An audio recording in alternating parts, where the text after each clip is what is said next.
నరేంద్ర మోదీ 2014లో దేశ ప్రధానమంత్రి అయిన నాటి నుంచి భారతీయ ముస్లింల పట్ల వ్యవహరిస్తున్న తీరుతెన్నులను పలువురు ఆక్షేపిస్తున్నారు. మోదీ సర్కార్ను 2002 గుజరాత్ మతోన్మాద హింసాకాండ వెన్నాడుతూనే ఉంది. హిందూత్వ భావజాల మెజార్టీవాద ప్రపంచ దృక్పథమే ప్రభావితం చేస్తూనే ఉంది. భారతీయ ముస్లింలు పరాయివారు, ప్రమాదకారులుగా ఆయన ప్రభుత్వం పరిగణిస్తుందన్న భావనను ప్రజల మనసు నుంచి రూపుమాపలేకపోతున్నారు. సంఘ్ పరివార్లోని కరుడుగట్టిన తీవ్రవాదుల మూలంగా మోదీ ప్రభుత్వం తనపై ఉన్న ముస్లిం వ్యతిరేకత ముద్రను వదిలించుకోలేకపోతోంది. హిందూత్వ ఉన్మాదలో తమ మాటలు చేతల్లోనూ ముస్లింలకు వ్యతిరేకంగా అమానుష నేరాలకు పాల్పడుతున్నారు. ఇటీవలి కర్ణాటకలోని బెల్గావి నియోజకవర్గంలో శ్రీరామసేన నాయకుడు ఒకరిని అరెస్ట్ చేశారు. ముస్లిం ప్రధానోపాధ్యాయుడు ఒకరిని అపఖ్యాతి పాలు చేసేందుకు ఒక ప్రభుత్వ పాఠశాలలోని తాగునీటిని విషపూరితం చేశాడని ఆరోపిస్తూ ఆ హెడ్ మాస్టర్ను బదిలీ చేయించాడన్నది శ్రీరామసేన నాయకుడిపై నమోదైన అభియోగం. భారతీయ ముస్లింలకు వ్యతిరేకంగా విద్వేష ప్రసంగాలు పెచ్చరిల్లిపోవడం ఒక సాధారణ విషయమైపోయింది. అయితే అల్పసంఖ్యాకులలో అల్పసంఖ్యాకులైన భారతీయ క్రైస్తవులతో భారతీయ జనతా పార్టీ సంక్లిష్ట సంబంధాల గురించిన మాటామంతి దేశ ప్రజలలో తక్కువే.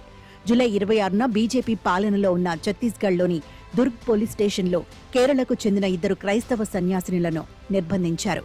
అమ్మాయిల అక్రమ రవాణా, బలవంతంగా మత మార్పిడులకు పాల్పడ్డారన్నది ఆ నన్స్పై నమోదైన ఆరోపణ.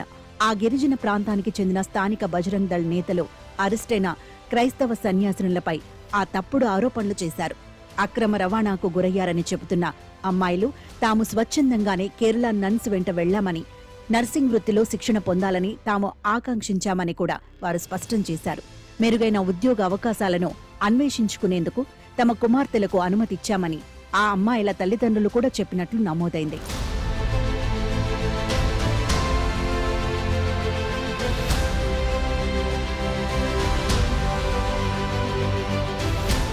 అయినప్పటికీ దుర్గ్ గిరిజన ప్రాంత పోలీసులు ఈ వాస్తవాలను ఉద్దేశపూర్వకంగా ఉపేక్షించారు.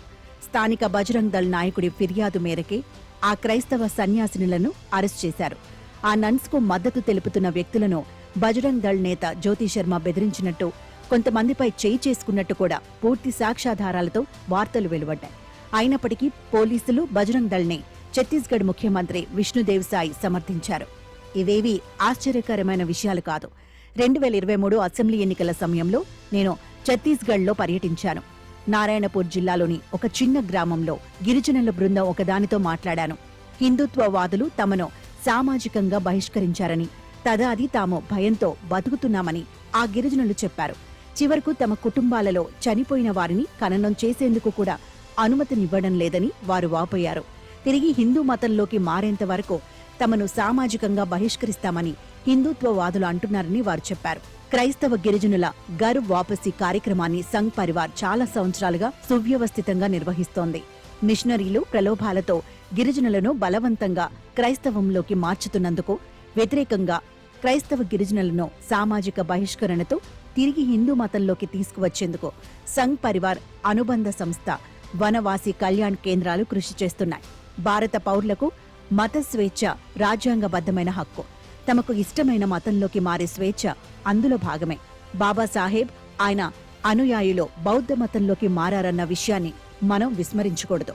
అయితే రాజ్యాంగ హక్కులు సంపూర్ణమైనవి కావు. ఇతర కారణాల దృష్ట్యా వాటిని ఎంపిక చేసి తగ్గించవచ్చు. ఈ దృష్ట్యా క్రైస్తవ్యానికి మార్పిడిని బలవంతంగా జరిగినదిగా, అదొక నేరపూరిత చర్యగా పరిగణిస్తున్నారు. అయితే హిందూ మతంలోకి మళ్లీ మారడాన్ని స్వచ్ఛంద చర్యగా, కొత్త జీవితానికి ఆశీర్వాదంగా భావిస్తున్నారు.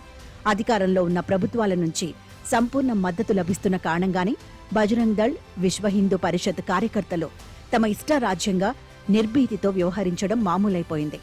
భయపూరిత వాతావరణాన్ని సృష్టించి పోలీసుల మద్దతుతో గర్ వాపసీ కార్యక్రమాన్ని అమలుపరుస్తున్నారు. అనూహ్యంగా కేరళ క్రైస్తవ సన్యాసినులకు బెయిల్ మంజూరైంది.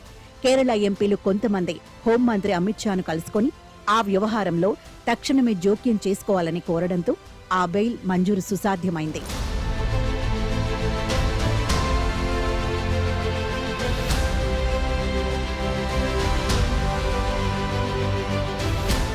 కేంద్ర హోంశాఖ చాలా వేగంగా ప్రతిస్పందించింది, సందేహం లేదు. ఆ క్రైస్తవ సన్యాసినుల అరెస్ట్ కేరళలో రాజకీయ ఉద్రిక్తతలకు కారణం కావటం వల్లే అమిత్ షా ఎంపీలు అడిగిన వెంటనే జోక్యం చేసుకున్నారు. కేరళలో క్రైస్తవ జనాభా అధికంగా ఉంది. అందున ఆ రాష్ట్రంలో వచ్చే ఏడాది అసెంబ్లీ ఎన్నికలు జరగనున్నాయి. కేరళలో ఎలాగైనా అధికారంలోకి రావడానికి బీజేపీ ఆరాటపడుతోంది. క్రైస్తవులను ఆకట్టుకోవడం ద్వారా హిందూ క్రైస్తవ రాజకీయ ఒప్పందంతో అధికారాన్ని కైవసం చేసుకోవాలని బీజేపీ సంకల్పించుకుంది. ఛత్తీస్గఢ్ పోలీసుల చెర నుంచి విడుదలై కేరళకు తిరిగి వచ్చిన క్రైస్తవ సన్యాసినులకు విమానాశ్రయంలో స్వాగతం పలికిన వారిలో రాష్ట్ర బీజేపీ అధ్యక్షుడు రాజీవ్ చంద్రశేఖర్ ఉండడంలో ఆశ్చర్యమేమీ లేదు.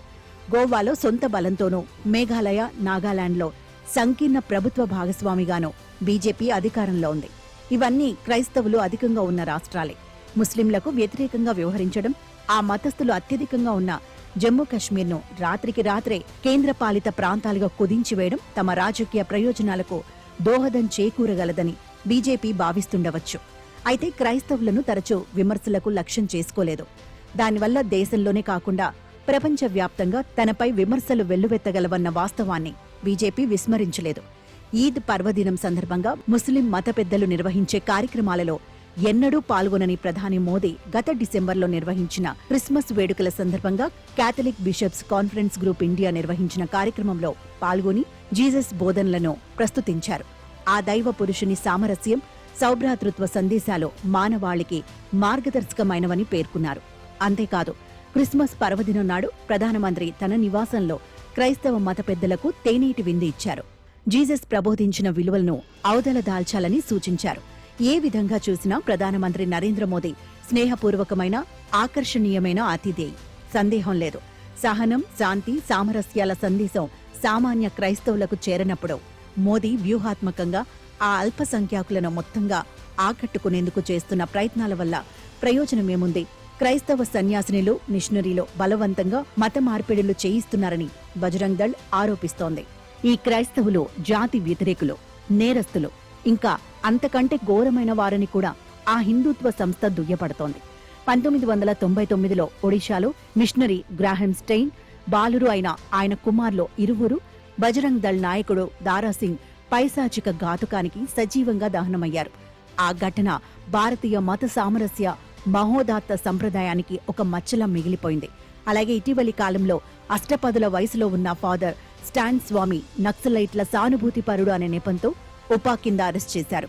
జైలులో ఉండగా ఆయనకు అత్యవసర వైద్య సదుపాయాలు సైతం నిరాకరించారు. కోర్టు జోక్యం చేసుకునేదాకా ఆ వృద్ధుడిని జైలులోనే నిర్బంధించారు. అంతిమంగా ఆయన ఆసుపత్రిలో తుది శ్వాస విడిచారు. గత జూన్లో సంగ్లీ నియోజకవర్గానికి ప్రాతినిధ్యం వహిస్తున్న బీజేపీ ఎమ్మెల్యే గోపీచంద్ పదాల్కర్ 3 లక్షల నుంచి 11 లక్షల బహుమానాన్ని ప్రకటించారు. ఎందుకు? బలవంతంగా మత మార్పిడులకు పాల్పడుతున్న క్రైస్తవ పూజార్లపై హింసాత్మక దాడులను ప్రోత్సహించేందుకే సుమా. Global watchdog group, open doors group రూపొందించిన 2024లో క్రైస్తవులను వేధించిన ప్రత్యేక ఆందోళనకరమైన దేశాల జాబితాలో భారత్ 11వ స్థానంలో ఉంది.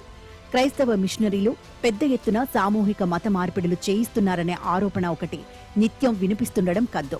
వాస్తవమేమిటి? దేశ జనాభాలో క్రైస్తవులు కేవలం 2.3% మంది మాత్రమే. ఆసక్తికరమైన విషయం ఏమిటంటే 1971 జనాభా గణనలో ఆ మతస్థులు 2.6%గా ఉన్నారు. క్రైస్తవ జనాభా తగ్గిపోతున్నప్పటికీ వారికి వ్యతిరేకంగా ఒక కపట ప్రచారం జరుగుతోంది. క్రైస్తవ మిషనరీలు బలవంతంగా, మోసంతో, నానా ప్రలోభాలతో సామూహిక మత మార్పిడులు చేయిస్తున్నారన్నదే ఆ తప్పుడు ప్రచారం.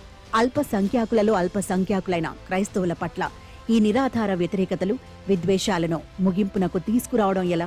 ఈ ఏడాది క్రిస్మస్ పండుగ రోజున ప్రధానమంత్రి నరేంద్ర మోదీ క్రైస్తవ మత పెద్దలకు తేనీటి విందు ఇచ్చి జీసస్ మానవతను మెచ్చుకోవడం కాకుండా తమ క్రైస్తవ మత వ్యతిరేక కార్యకలాపాలకు స్వస్తి చెప్పి తీరాలని బజరంగ్ దళ్ను సరళంగా, కఠినంగా హెచ్చరించాలి. భారతీయ నాగరికత విలువలను కళంకపరిచే చర్యలకు పాల్పడకూడదని స్పష్టం చేయాలి. ఇది మాత్రమే మోదీని, బీజేపీని భారతీయ క్రైస్తవులకు ప్రేమాస్పదులను చేస్తుంది. అంతేకాని వ్యూహాత్మక భేటీలు, విందులు, మరే ఇతర ప్రచార ఆర్భాటాలు ఆ మతస్థుల నుంచి గౌరవాదరాలను మీకు సమకూర్చలేవు.